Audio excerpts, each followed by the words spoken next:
it's Zzoffer and I'm back with another video. So today we will be taking a look at this SCRAWLR box, which is the box for the month of September. If you would like to see my other SCRAWLR box unboxings, I'm gonna put a link in the card as always. But now, let's get into the box. And now for the exciting part. Can I open this box or will it once again win over me? Oh no, the box wins. Oh dang it. Oh well, but here we have some art supplies and some artwork and some paper. Now we don't need this. So here is the featured artwork for this month, and it's made by this person, so if you would like to check them out, here is their information. And then we have some paper, which looks really nice. Feels really good. And then of course, the art supplies. And this month they seem to be wrapped in black paper with a black sticker. Oh, that's exciting. I wonder if it's because it's for Inktober.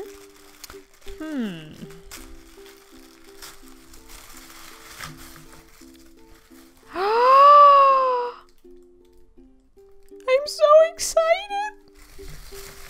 Ah! Oh. Get rid of the spoilers. We don't need those. We don't want those. And the sticker is black! Oh my god, I'm so excited about this! There are so many things in this box, and they're all black, and they look like they're all for inking, and I'm really excited. I don't know if you can tell.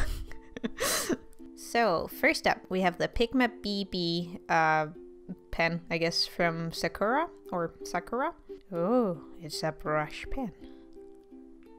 And then we have this Sarasa pen, and it's a porous pen, whatever that's supposed to mean. Fine tip, or a felt tip.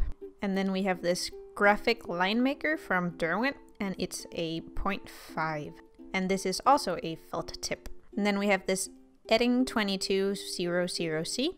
It's a permanent marker, and this looks to be just a pretty standard permanent black marker, which is always nice. And then we have this Centropen 6406M, and it is for CDs and DVDs and stuff like that. And it looks like it is a very basic permanent marker. And then we have this one, the Lego or tentacle pen or whatever. I kind of wish that I had one more so that I could click them together. It is from Artline Sticks. Yeah, I don't know. But I've seen other people get these in their SCRAWLR boxes before. I wonder if you can... yeah, that kind of works. It's not very convenient, but it works. And this one has a brush tip as well. And then we have this Stabilo pen, and it's a 68. I don't know what that's supposed to mean, but it's not suitable for children under 3 years old. And this is a bullet nip kind of marker. And then lastly, we have this Pentel Arts color brush. And I've been wanting to get one of these for the longest time, so I'm really excited that I got one in my SCRAWLR box. And it's one of those brush pens that have individual bristles, which I'm really excited about because I always find that I like those the most. And lastly, we have the candy, which is a blackjack. I'm guessing it's gonna be licorice flavored. Why don't we find out right now together? It does kind of taste like licorice, but it also tastes kind of weirdly sweet. I don't know how I feel about this.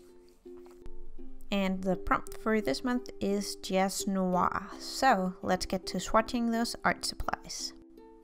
So I kind of grouped the different pens together for the swatching. So the first two ones are the felt tip ones, and they were just like any other felt tip pens. This one was very pigmented though, is a thing that I noticed. And then we have the permanent markers. So there's this Stabilo pen, which is a thinner one. And then there was this Centro one, which was a bit thicker. And then lastly, we had the Edding, which is just a big chunky one, which is good for filling in large areas. And then onto the brush pens. I think this one is probably my favorite, the Pigma pen, because it was very pigmented and had a really nice brush. The Artline one was kind of weirdly not super opaque. It was very dull. And then the Pentel one on this paper just looked super weird and it never really dried, so I don't know what's up with that, but I did swatch it on another piece of paper and there it worked perfectly fine, and it was really good for laying down a big wash of ink, but it is also kind of not so opaque. So these first couple of sketches that you see are failed attempts, and I decided to include those because someone commented on one of my videos and said that it would be nice if I would include some failed attempted sketches sometimes. So I'm doing that so that you can see me fail, if that's what you want. I'm just joking. I know that it's nice to see other people have struggles too, and it makes you feel like it's okay for you to struggle. And please know that it is okay for you guys to struggle. I do it all the time. I just cut it out of my videos so you don't see it. I think this is the sketch that I ended up settling with. So when I first saw the prompt Jazz Noir, I immediately thought of the 20s, you know, with the jazz age and everything. And then I thought, okay, so if I'm gonna do this, I want to draw a woman of color. Because in the 20s, jazz was mostly played by people of color and they were the ones who were really good at it. So I wanted to do that for this prompt. And I've been doing some studies of people singing lately in my sketchbook, so I wanted to make someone who was like singing into a microphone, but it just wasn't turning out. That's what you saw the first attempts at the sketch. You probably couldn't see it that well because the pencil's not showing up super well on the paper. But today was just not my day, so I gave up and I just did a simple thing instead.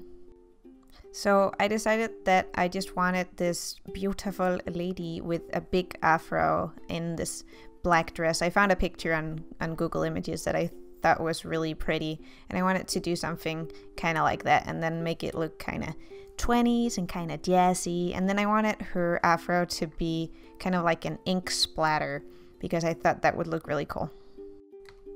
So when I first looked at all of these supplies, I was kind of overwhelmed because this is a lot of black pens. And I know that this is kind of like, or I'm guessing it's kind of like a prep for Inktober box, which is really cool of SCRAWLR box to do. And it's really nice that they're doing it in September so that you will have these supplies for Inktober. But yeah, you're probably not supposed to use all of these supplies in the same illustration. So I was thinking about doing multiple different illustrations so that I could get to use all of these supplies and kind of test them out separately. But then at some point along the way, I just decided that I wanted to use them all in one illustration. So that's what I did. So originally I thought that my favorite would be the Pentel color brush, because I've heard a lot of good things about them and I've been wanting to get one for a while. But then when I swatched it, I realized that it wasn't very opaque and I want my lines to be very dark and opaque, so I decided to not use that for the outline. I'm using it for the afro here because it seemed like that would make sense. But I used the Sakura Pigma brush pen for most of the outlines because that was just really nice to work with and it gave me a nice dark thick line that I really enjoyed. And then I used most of the other tools for details. I used those felt tip pens for the smaller details like her collarbone and her eyelash. No wait, I did her eyelashes with the Sakura. I also went in with a brush pen and picked up some of that Pentel ink from her hair to give some shadows here and there and shade in her lips and stuff like that.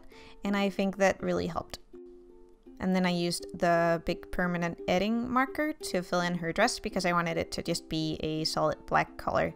And then I think I used the other two permanent markers to just kind of go in random places to add something just because I felt like I had to use them, but they aren't really super great for art in my opinion. They're better for stationary things or for like bullet journaling or whatever.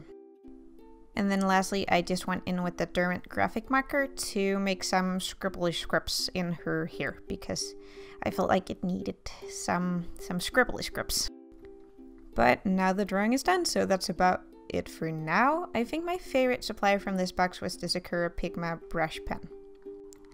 And I will probably be using that for Inktober. Yes, I am doing Inktober this year. I will upload weekly updates, I think, on my Inktober and just show you what I've made throughout the week. So you'll see that later on this week. But that's it for now. So I hope you guys enjoyed this video. Thank you so much for watching and I will see you later.